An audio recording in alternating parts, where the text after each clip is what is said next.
ನಮಸ್ಕಾರ. ಇಂದಿನ ಈ ವಿಶೇಷ ವಿಶ್ಲೇಷಣೆಗೆ ಸ್ವಾಗತ. ನಾವು ನೇರವಾಗಿ ವಿಷಯಕ್ಕೆ ಬರೋಣ. ಧನುರಾಶಿ. ಈ ಹೆಸರು ಕೇಳಿದ ತಕ್ಷಣ ನಮ್ಗೆಲ್ಲ ಫಟ್ ಅಂತ ನೆನಪಾಗೋದು ಅವರ ಆ ದೊಡ್ಡ ನಗು, ಯಾವಾಗ್ಲೂ ತುಂಬಿ ತುಳುಕೋ ಎನರ್ಜಿ ಮತ್ತೆ ಅವರ ಅಡ್ವೆಂಚರ್ಸ್, ಹೌದಲ್ವಾ? ಇಡೀ ಜಗತ್ತು ಅವರನ್ನ ನೋಡೋದೇ ಹಾಗೆ. ಆದ್ರೆ ಇವತ್ತು ನಾವು ಆ ನಗುವಿನ ಮುಖಾವಡದ ಹಿಂದೆ ಇರೋ ಜಗತ್ತಿಗೆ ಕಾಣದ ಅವರ ಆಂತರಿಕ ಕತ್ತಲೆ, ಮಾನಸಿಕ ತಳಮಳ ಮತ್ತೆ ಅವರಲ್ಲೇ ಅಡಗಿರೋ ಒಂದು ಅಪಾರವಾದ ಶಕ್ತಿಯನ್ನ ಕಂಪ್ಲೀಟ್ ಆಗಿ ಡಿಕೋಡ್ ಮಾಡ್ತಾ ಇದೀವಿ. ಈ ವಿಶ್ಲೇಷಣೆ ಮುಗಿಯೋದ್ರೊಳಗೆ ಅವರ ಬಗ್ಗೆ ನಿಮಗಿದ್ದ ಐಡಿಯಾ ಖಂಡಿತ ಬದಲಾಗತ್ತೆ. ಒಂದು ಸಲ ಯೋಚನೆ ಮಾಡಿ, ಯಾರು ಎಲ್ಲರನ್ನೂ ರಂಜಿಸ್ತಾರೋ, ಯಾರು ಯಾವಾಗ್ಲೂ ತುಂಬಾ ಜೋರಾಗಿ ನಗ್ತಾರೋ, ಅವರ ಎದೆಯಲ್ಲೇ ಯಾರಿಗೂ ಹೇಳಲಾಗದಷ್ಟು ನೋವು ಅಡಗಿರುತ್ತೆ ಅಂತ ಒಂದು ಮಾತಿದೆ. ಧನುರಾಶಿಯವರ ವಿಚಾರದಲ್ಲಿ ಈ ಮಾತು 100ಕ್ಕೆ 100 ಸತ್ಯ. ಸಮಾಜ ಹೆಜ್ಜೆ ಹೆಜ್ಜೆಗೂ ಇವರನ್ನ ಅಪಾರ್ಥ ಮಾಡ್ಕೊಳ್ಳುತ್ತೆ. ಈ ದೊಡ್ಡ ನಗುವಿನ ಹಿಂದೆ ಯಾರಿಗೂ ಅರ್ಥವಾಗದ, ಒಮ್ಮೊಮ್ಮೆ ಸ್ವತಃ ಅವರಿಗೆ ಬಿಡಿಸಲಾಗದ ಒಂದು ದೊಡ್ಡ ಆಂತರಿಕ ಸಂಘರ್ಷ ಇದೆ ಅನ್ನೋದು ನಾವೆಲ್ಲರೂ ಒಪ್ಕೊಳ್ಳಲೇಬೇಕಾದ ಸತ್ಯ. ನೋಡಿ, ನಾವು ಹೊರಗಡೆ ನೋಡುವ ಅವರ ಉತ್ಸಾಹ ಇದೆಯಲ್ಲ, ಅದು just tip of the iceberg, ಅಂದ್ರೆ ಕೇವಲ ಹಿಮಗಡ್ಡೆಯ ತುದಿಯಷ್ಟೇ. ಸದಾ ಎಲ್ಲರಲ್ಲೂ ಭರವಸೆಯ ಬೆಳಕನ್ನ ಮೂಡಿಸೋದು ಇವರ ಸಹಜ ಗುಣ. ಆದ್ರೆ ರಿಯಾಲಿಟಿ ಏನ್ ಗೊತ್ತಾ?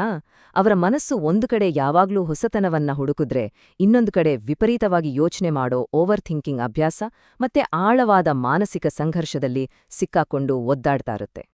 ಯಾಕಿವರು ಯಾವಾಗ್ಲೂ ಟ್ರಾವೆಲ್ ಮಾಡ್ತಾರೆ, ಹೊಸ ಅನುಭವಗಳಿಗಾಗಿ ಓಡ್ತಾನೆ ಇರ್ತಾರೆ ಅಂತ ನಿಮಗನ್ಸಿರ್ಬೋದು ಅಲ್ವಾ? ಇದರ ಆಳಕ್ಕಿಳಿದು ನೋಡಿದ್ರೆ ಅಸಲಿ ಕಾರಣ ಬೇರೆನೇ ಇದೆ. ಒಂದೇ ಕಡೆ ಸುಮ್ನೆ ನಿಲ್ಲೋದು ಅಥವಾ ಒಂದೇ ದಿನಚರಿಯಲ್ಲಿ ಸಿಕ್ಕಾಕೊಳ್ಳೋದು ಅವರಿಗೆ ಅಕ್ಷರಶಃ ಉಸಿರುಗಟ್ಟಿಸಿದ ಹಾಗೆ ಆಗುತ್ತೆ. ಸುಮ್ನೆ ನಿಂತ್ರೆ ಎಲ್ಲಿ ತಮ್ಮ ಆಂತರಿಕ ಶೂನ್ಯತೆ ತಮ್ಮನ್ನೇ ಕಾಡುತ್ತೋ ಅನ್ನೋ ದೊಡ್ಡ ಭಯ ಅವರದು. ಹಾಗಾಗಿ ಈ ನಿರಂತರ ಓಟ ವಾಸ್ತವದಲ್ಲಿ ತಮ್ಮನ್ನ ತಾವು ಕಳೆದುಕೊಳ್ಬಾರ್ದು ಅಂತ ಮಾಡೋ ಒಂದು ಬಲವಾದ ಪ್ರಯತ್ನ.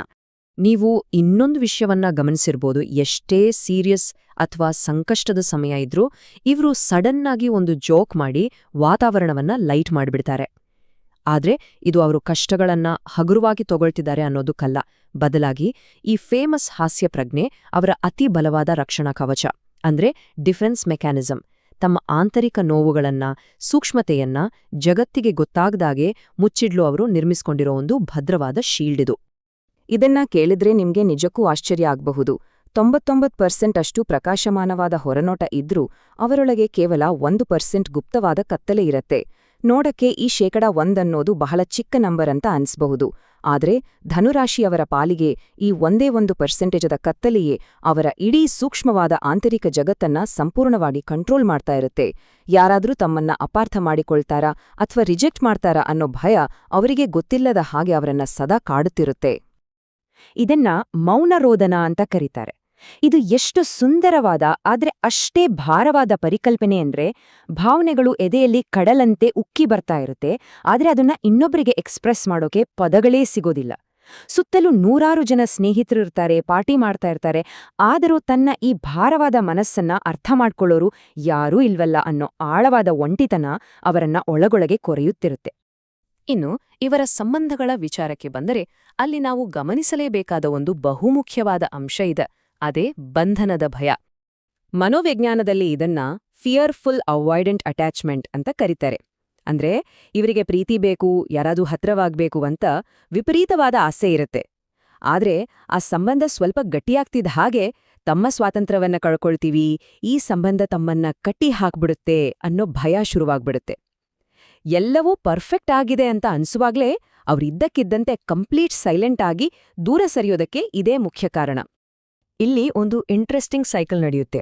ಇದನ್ನ ಸರ್ವೈವಲ್ ಇನ್ಸ್ಟಿಂಕ್ಟ್ ಅಥವಾ ಬದುಕುಳಿಯುವ ಸಹಜ ಪ್ರವೃತ್ತಿ ಅಂತ ಕರಿಬಹುದು. ಸ್ಟಾರ್ಟಿಂಗ್ನಲ್ಲಿ ತುಂಬಾ ಫಾಸ್ಟ್ ಆಗಿ, ಇಂಟೆನ್ಸ್ ಆಗಿ ಪ್ರೀತಿಯಲ್ಲಿ ಬೀಳ್ತಾರೆ. ಆದ್ರೆ ಆ ರಿಲೇಶನ್ಶಿಪ್ ಸ್ವಲ್ಪ ಉಸಿರುಗಟ್ಟಿಸುವ ಹಾಗೆ ಅನಿಸಿದ್ರೂ ಸಾಕು, ತಕ್ಷಣ ಘೋಸ್ಟಿಂಗ್ ಮಾಡ್ತಾರೆ, ಅಂದ್ರೆ ಕಣ್ಮರೆಯಾಗ್ತಾರೆ. ನೋಡಿ, ಇವರು ಹೀಗೆ ಇದ್ದಕ್ಕಿದ್ದಂತೆ ದೂರ ಸರಿಯೋದು ಅಹಂಕಾರದಿಂದಲೋ ಕೋಪದಿಂದಲೋ ಅಲ್ಲವೇ ಅಲ್ಲ, ತಮ್ಮ ಅಸ್ತಿತ್ವವನ್ನ ಕಳಕೊಳ್ಳುವ ಭಯದಿಂದ ತಪ್ಪಿಸಿಕೊಳ್ಳಲು ಅವರು ಮಾಡೋ ಒಂದು ಅನಿವಾರ್ಯ ರಕ್ಷಣಾತ್ಮಕ ಪ್ರತಿಕ್ರಿಯೆ ಅದು. ಸಿಂಪಲ್ ಆಗಿ ಹೇಳ್ಬೇಕು ಅಂದ್ರೆ, ಇವರ ಪಾಲಿಗೆ ಪ್ರೀತಿ ಅಂದ್ರೆ ಕಾಂಪ್ರಮೈಸ್ ಅಲ್ಲವೇ ಅಲ್ಲ. ಒಂದು ಪೂರ್ತಿ ನಂಬಿಕೆಯಿಂದ ಇರಬೇಕು, ಇಲ್ಲವೇ ಪೂರ್ತಿ ಹೊರಗಡೆ ಬರಬೇಕು. ಉಸಿರುಗಟ್ಟಿಸುವ ಬಂಧನದಲ್ಲಿ ಕಷ್ಟಪಟ್ಟುಕೊಂಡು ಇರೋದಕ್ಕಿಂತ ಒಂಟಿಯಾಗಿ ಇರೋದೇ 100 ಪಾಲು ಬೆಸ್ಟ್ ಅನ್ನೋದು ಇವರ ಅಚಲವಾದ ನಿರ್ಧಾರ. ಈಗ ಇವರ ಬಗ್ಗೆ ಸಮಾಜಕ್ಕಿರೋ ಇನ್ನೊಂದು ಅತಿದೊಡ್ಡ ತಪ್ಪು ಕಲ್ಪನೆ ಬಗ್ಗೆ ಮಾತಾಡೋಣ. ಅದೇ ಇವರ ಫಿಲ್ಟರ್ ಇಲ್ಲದ ಪ್ರಾಮಾಣಿಕತೆ ಮತ್ತು ಜನ ಅಪಾರ್ಥ ಮಾಡಿಕೊಂಡಿರುವ ಇವರ ಮೌನ. ಸತ್ಯವನ್ನ ಸಕ್ಕರೆ ಸವರಿ ಪಾಲಿಷ್ ಮಾಡಿ ಹೇಳೋಕೆ ಇವರಿಗೆ ಖಂಡಿತ ಬರಲ್ಲ. ಇದ್ದದ್ದನ್ನ ಇದ್ದ ಹಾಗೆ ಮುಖಕ್ಕೆ ಹೊಡೆದಾಗೆ ಹೇಳ್ತಾರೆ. ಇದನ್ನ ನೋಡಿ ಜನ ಇವರಿಗೆ ಅಹಂಕಾರಿ, ಕರುಣೆಯಿಲ್ಲದವರು ಅಂತ ಪಟ್ಟ ಕಟ್ಟಿಬಿಡ್ತಾರೆ. ಆದ್ರೆ ವಾಸ್ತವವಾಗಿ ಈ ಫಿಲ್ಟರ್ ಇಲ್ಲದ ಪ್ರಾಮಾಣಿಕತೆಯೇ ಅವರು ಬೇರೆಯವರಿಗೆ ಕೊಡೋ ಅತ್ಯುನ್ನತ ಮಟ್ಟದ ಗೌರವ. ಸತ್ಯ ಎಷ್ಟೇ ಕಹಿಯಾಗಿದ್ರೂ ಅದನ್ನ ನೇರವಾಗಿ ಹೇಳೋದೇ ನಿಜವಾದ ಪ್ರೀತಿ ಅಂತ ಅವರು ಗಟ್ಟಿಯಾಗಿ ನಂಬಿರ್ತಾರೆ. ಅವರು ಸೈಲೆಂಟ್ ಆಗ್ಬಿಟ್ರೆ ಜನ ಅನ್ಕೊಳ್ಳೋದು, ಓಹೋ, ಇವರು ನಮ್ಮನ್ನ ರಿಜೆಕ್ಟ್ ಮಾಡ್ತಿದ್ದಾರೆ, ಕಡೆಗಣಿಸ್ತಿದ್ದಾರೆ ಅಂತ. ಆದ್ರೆ ಅವರ ಮೌನದ ಹಿಂದಿನ ಸತ್ಯನೇ ಬೇರೆ. ತಮ್ಮದೇ ಆದ ಮಾನಸಿಕ ಶಾಂತಿಗಾಗಿ ಅವರು ಮೌನಕ್ಕೆ ಶರಣಾಗ್ತಾರೆ ಹೊರತು ಬೇರೆಯವ್ರನ್ನ ತಿರಸ್ಕರಿಸೋಕಲ್ಲ. ಇವರ ಮೌನ ನಿಜಕ್ಕೂ ಬಂಗಾರ. ಅದು ಬೇರೆಯವ್ರಿಗೆ ನೋವು ಮಾಡದೇರೋ ಬಳಸುವ ರಕ್ಷಣಾ ಕವಚವೇ ಹೊರತು ಬೇರೆಯವ್ರನ್ನ ಘಾಸಿಗೊಳಿಸುವ ಅಸ್ತ್ರ ಖಂಡಿತ ಅಲ್ಲ. ಇಷ್ಟೆಲ್ಲ ಮಾನಸಿಕ ಸಂಘರ್ಷಗಳನ್ನ ಎದುರಿಸಿದ್ರೂ ಇವರು ಲೈಫ್ನಲ್ಲಿ ಹೇಗೆ ಬೌನ್ಸ್ ಬ್ಯಾಕ್ ಆಗ್ತಾರೆ ಅನ್ನೋದು ನಿಜಕ್ಕೂ ಅದ್ಭುತ. ಜೀವನ ಇವರನ್ನ ಎಷ್ಟೇ ಬಾರಿ ನೆಲಕ್ಕೆ ಅಪ್ಪಳಿಸಲಿ, ಎಂತಹದ್ದೇ ಘೋರ ವೈಫಲ್ಯವನ್ನ ಎದುರಿಸಲಿ, ಇವರಲ್ಲಿರುವ ಆ ಅಸಾಧಾರಣ ಆಂತರಿಕ ಶಕ್ತಿ ಇವರನ್ನ ಸುಮ್ಮನೆ ಕೂರಲು ಬಿಡಲ್ಲ. ತಮ್ಮನ್ನ ತಾವು ಕಂಪ್ಲೀಟ್ ಶೂನ್ಯದಿಂದ ಅಂದ್ರೆ ಝೀರೋದಿಂದ ಮರುಸೃಷ್ಟಿಸಿಕೊಳ್ಳೋ ಬೂದಿಯಿಂದ ಫೀನಿಕ್ಸ್ ಹಕ್ಕಿಯಂತೆ ಮತ್ತೆ ಮತ್ತೆ ಎದ್ದು ಬರುವ ಒಂದು ದೈವಿಕ ಸಾಮರ್ಥ್ಯ ಇವರಿಗಿದೆ. ಸೋಲನ್ನ ಕೇವಲ ಒಂದು ಪಾಠವನ್ನಾಗಿ ಸ್ವೀಕರಿಸಿ ಮತ್ತೆ ಡಬಲ್ ಉತ್ಸಾಹದಿಂದ ಮುನ್ನುಗ್ಗುವ ಇವರ ಸ್ಟೈಲ್ ಇದೆಯಲ್ಲ, ಅದೇ ಇವರ ಅಸಲಿ ಗೆಲುವು. ಆಸ್ಟ್ರಾಲಜಿಯಲ್ಲಿ ಇವರನ್ನ ಧರ್ಮಯೋಗಿಗಳು ಅಂತಾನೇ ಕರೀತಾರೆ. ಯಾಕೆ ಗೊತ್ತಾ? ಎಂತಹ ಕತ್ತಲೆಯ ಅಥವಾ ಕಷ್ಟದ ಸಮಯ ಬಂದ್ರೂ ಇವರು ತಮ್ಮ ಮೂಲ ತತ್ವಗಳನ್ನ, ನೈತಿಕತೆಯನ್ನ ಬಿಟ್ಟುಕೊಡಲ್ಲ. ಇಡೀ ಪ್ರಪಂಚವೇ ಇವರ ವಿರುದ್ಧ ನಿಂತ್ರು ಸರಿ, ತಾವು ನಂಬಿದ ಧರ್ಮದ ದಾರಿಯಲ್ಲಿ ಒಂಟಿಯಾಗಿ ಸಾಗುವ ಇವರ ಈ ಗುಣವೇ ಇವರ ಅತ್ಯಂತ ದೊಡ್ಡ ಆಂತರಿಕ ಶಕ್ತಿ. ಹಾಗಾದ್ರೆ ದಶಕಗಳ ಕಾಲ ಈ ರೀತಿ ಚಡಪಟಿಸ್ತಾ ಹೊಸ್ತನ್ನ ಹುಡುಕೊಂಡು ಹೊರಡುವ ಇವರ ಜೀವನದ ಪಯಣ ಅಂತಿಮವಾಗಿ ಎಲ್ಲಿಗೆ ತಲುಪುತ್ತೆ? ಆರಂಭದಲ್ಲಿ ಬರೀ ಭೌತಿಕ ಚಡಪಟಕೆ ಇದ್ರೂ ಕ್ರಮೇಣ ದುಡ್ಡು, ಉದ್ಯೋಗ ಇವುಗಳನ್ನ ಮೀರಿದ ಜೀವನದ ಒಂದು ಆಳವಾದ ಅರ್ಥದ ಹುಡುಕಾಟ ಶುರುವಾಗುತ್ತೆ. ಅಂತಿಮವಾಗಿ ಇವರು ತಲುಪೋದು ಸೌಖ್ಯ ಅನ್ನೋ ಸ್ಥಿತಿಗೆ, ಅಂದ್ರೆ ಸಂಪೂರ್ಣ ಆಂತರಿಕ ಶಾಂತಿ ಮತ್ತು ಆಧ್ಯಾತ್ಮಿಕ ನಿಶ್ಚಲತೆ. ಇದು ಕೇವಲ ಪ್ರಪಂಚವನ್ನ ಸುತ್ತುವ ಪಯಣ ಅಲ್ಲ, ತಮ್ಮದೇ ಅಂತರಂಗದೊಳಗೆ ಇಳಿಯುವ ಅಪ್ಪಟ ಆಧ್ಯಾತ್ಮಿಕ ಪ್ರಯಾಣ. ನಾವೆಲ್ಲರೂ ಅರ್ಥ ಮಾಡಿಕೊಳ್ಳಬೇಕಾದ ಕೊನೆಯ ಹಾಗೂ ಅತ್ಯಂತ ದೊಡ್ಡ ಸತ್ಯ ಇದು. ಇವರ ಅಸ್ತಿತ್ವಕ್ಕೆ ಒಂದು ದಿವ್ಯವಾದ ಅರ್ಥ ಇದೆ. ಇವರು ಕೇವಲ ಟ್ರಾವೆಲರ್ಸ್ ಅಥವಾ ಅಡ್ವೆಂಚರರ್ಸ್ ಅಲ್ಲ.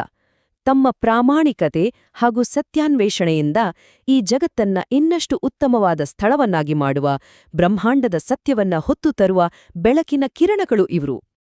ಸೊ ಈಗ ನೀವೇ ಯೋಚನೆ ಮಾಡಿ, ಈ ಸಮಾಜ ಇನ್ನಾದರೂ ಅವರ ದೊಡ್ಡ ನಗುವಿನ ಆಚೆಯಿರುವ ಈ ಪವಿತ್ರವಾದ ಮೌನವನ್ನ, ಅವರ ಆಳವಾದ ಒಳತೊಳಮಳಗಳನ್ನ ಅರ್ಥ ಮಾಡ್ಕೊಳ್ತಾ? ಇದು ನಮ್ಮೆಲ್ಲರ ಮುಂದಿರುವ ಅತಿ ದೊಡ್ಡ ಪ್ರಶ್ನೆ. ಈ ವಿಶ್ಲೇಷಣೆಯಿಂದ ನಿಮ್ಮ ಸುತ್ತಮುತ್ತಲಿರುವ ಇಂತಹ ಸಂಕೀರ್ಣ ವ್ಯಕ್ತಿತ್ವಗಳನ್ನ ನೀವು ನೋಡುವ ದೃಷ್ಟಿಕೋನ ಸ್ವಲ್ಪವಾದ್ರೂ ಬದಲಾಗಿದೆ ಅಂತ ಭಾವಿಸ್ತೇನೆ. ಮತ್ತೊಂದು ಇಂಟ್ರೆಸ್ಟಿಂಗ್ ವಿಶ್ಲೇಷಣೆಯೊಂದಿಗೆ ಮತ್ತೆ ಸಿಗೋಣ. ನಮಸ್ಕಾರ.